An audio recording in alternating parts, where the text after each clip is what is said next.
Seanadóir Donnghaile.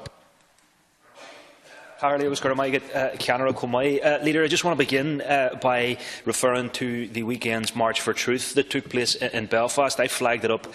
when the event was first announced by victims, families and campaigning groups, and encouraged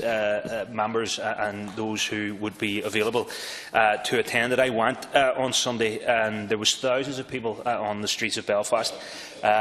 Many of them, the vast bulk of them,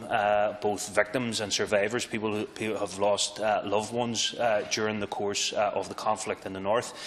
Some of them very well known within the public discourse, many of them lesser known. People carried portraits of mothers, brothers, sisters, fathers, and the striking thing for me was to see people my own age and younger actually carrying portraits of grandparents, great aunts, great uncles, and those young people of my age and younger again having to lift the mantle, sadly, for their families in campaigning for truth and justice. Many of them simply just wanting an inquest into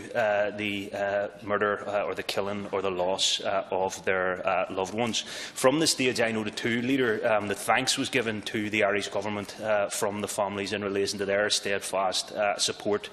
for the campaigning groups, for victims, and that they urged the Irish Government on Sunday to remain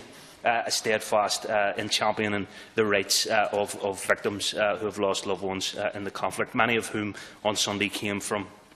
every and all backgrounds, people who had lost loved ones at the hands of the British state, of Republicans, and indeed from Loyalists as well. So that was heartening to see, but it's just a great shame that it had to happen. I noted too the call from the stage, Leader, for the Irish Government to publish the Crowley Report into the murder of Aidan McInnes, be it something that I and colleagues from Fianna Fáil have raised in this House, and I have no doubt will continue to raise. I referenced it last week, so I won't go into that in any great detail at this stage again. I note too, in relation to the broader issue of victims and where it sits within the current political discourse in the North, that the Victims Commissioner in the North was on the BBC this weekend and actually restated the fact that there was no political agreement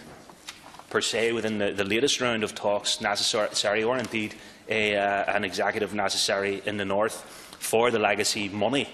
which the Lord Chief Justice in the North has been calling for to be released. So I would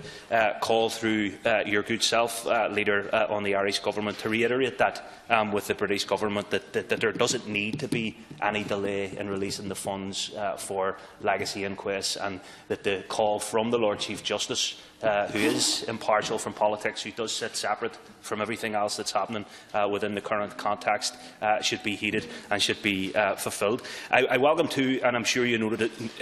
it yourself, Leader, the call from over 100 voices from within civic unionism on this occasion to come together in a space around equality, a discussion around equality and rights, who have noted themselves, many of them very eminent figures within the unionist tradition,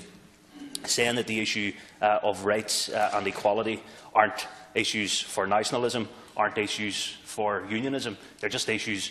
for all of us. So I know we're eager to try and create a space in institutions like our own, Leader. Maybe we should consider through the CPP creating a space for representatives of that civic body of unionism to come here to the Seanad and to address us about some of those issues that they raise. So,